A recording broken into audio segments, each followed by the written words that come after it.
Hello my lovely little snakelets, it's Hebi here, and today we're going to be reacting to One Piece chapter 1112 Hard Aspects. If you would like to subscribe to the channel, you can do that. If you would like to join the Discord to keep up to date with any news and any chapter updates, you can do that as well. If you would like to support me by buying me a coffee, you can do that on Buy Me a Coffee. Your support will be greatly appreciated. Some quick news. I will be doing a live stream at 100 subscribers. We are currently 8 subscribers away from that. So your support is greatly appreciated. But let's start the chapter, shall we? Okay. So like I just said, the chapter is called Hard Aspect. The aspect part of this chapter represents the relationship between two planets' position relative to each other. Now, that's just from 5 seconds of Googling, so this is not a questioning, Hebi, are you an astrology girl? I'm fucking not, okay? Do I look like the type of snake girl that's into astrology? Really? Really? Okay, anyway. But, moving on. I think it's more to do with the relationship between the Gorosei than the relationship between Vegapunk and the satellites, as there's 5 Gorosei and 5 virtues that represent the positions relative between the planets. I don't know. I didn't want to Google too much. But let's start with the cover page. It's Yamato. She got a letter. Kimon seems a little bit annoyed about the letter, but Yamato seems happy. Oh, it's a parting gift. So I'm assuming she's leaving. Okay, cool. Moving on, let's start the actual chapter. Don't care. But I guess we're getting Yamato potentially at Alba?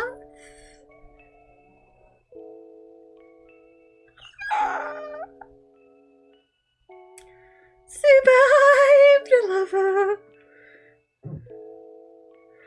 Anyway, the Pacifista have all been defeated by Nostro, the pony boy.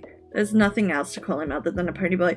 The Marines are told to keep firing as they need to keep up the bombardment to make sure the Straw Hats and Drury Bonnie do not escape. They're going to escape somehow.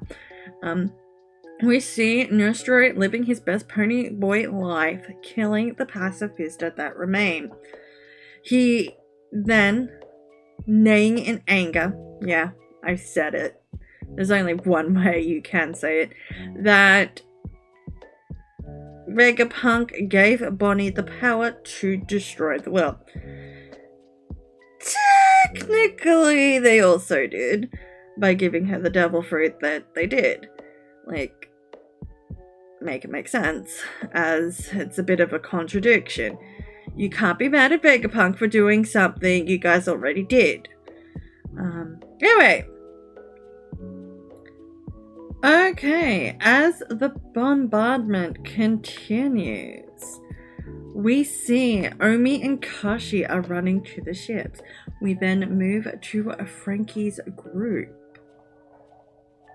We see Frankie a strong riding of Vice Admiral Red King. Huh? He was walking their way the previous chapter. It seems as though Red King has his own version of strong right, but it's steam powered. Bonnie tells the giants to take care of Kuma, and she helps by de-aging several of the Marines. She touches Vice Admiral Pomsky and then kicks him in the face. Is it just me, or did the Vice Admirals, other than Pomsky, not have names because they were fodder and not important? Or were they just not listed? I don't know. But, yeah. Yeah. Okay. They have names. We then move to the labro phase, where the message is continuing to broadcast live. We can see on the screen that Vegapunk has now gotten his coffee. Shaka is making a joke, and Vegapunk is saying that the coffee is too hot and that his tongue is too sensitive. No.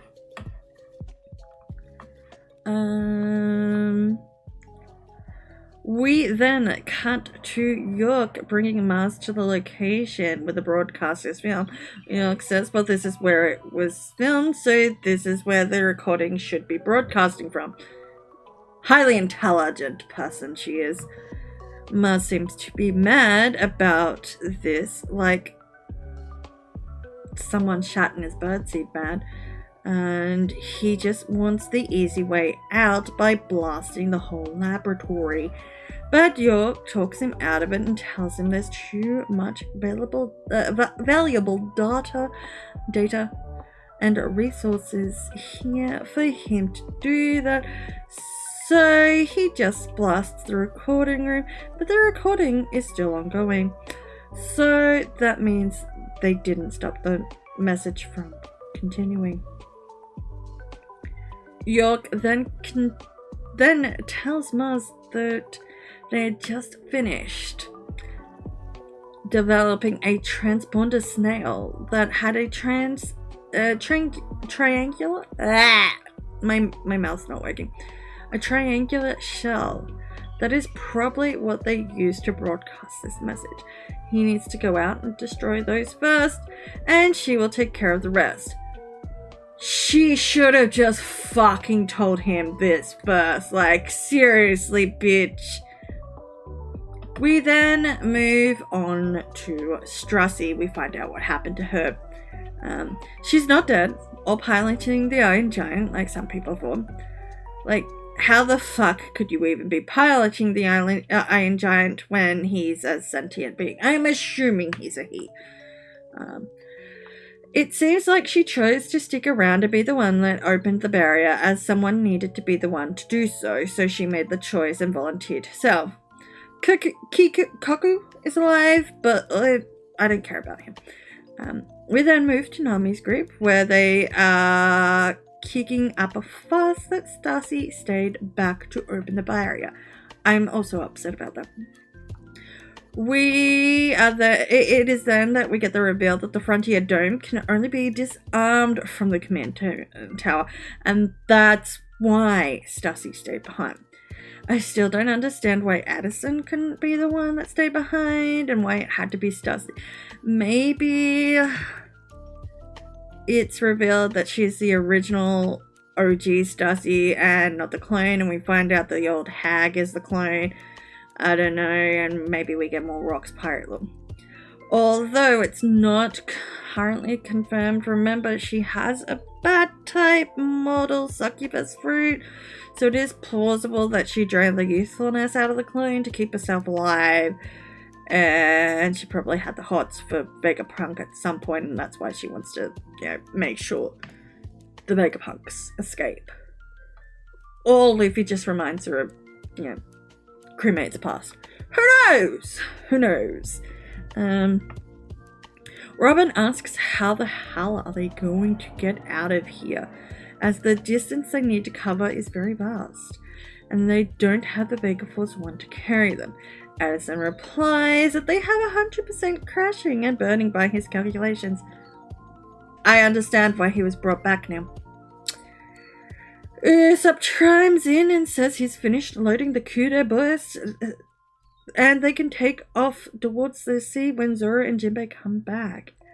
But if the Kudo burst fails, they will have to rely on everybody else's power to get them to the ocean. Can't Jinbei summon water, pull the ocean towards them and do it that way? I guess he's not that much of a strong fishman, but still, I'm assuming he could do something like that. Addison then says that this crew is fun, and then takes off saying that he's going to make sure the ship reaches the ocean, as he has made the calculations and projected the damage from his impact into the barrier is 78%, so he isn't dying yet. And he launches himself into the barrier. We then move to Luffy's group. Dory and Brogy are fleeing from the battlefield while the Gorosei are giving chase. Peter is eating everything like the hungry caterpillar, and definitely not a worm right now. But still, Luffy's attacks are not having any effect, despite him throwing buildings at him. Okay. Luffy loses his 5th gear powers and is given food from Dory and Brogy. It's a fermented shark, which in the real world is a Scandinavian delicacy. Apparently it takes a while for it to be made. But yeah.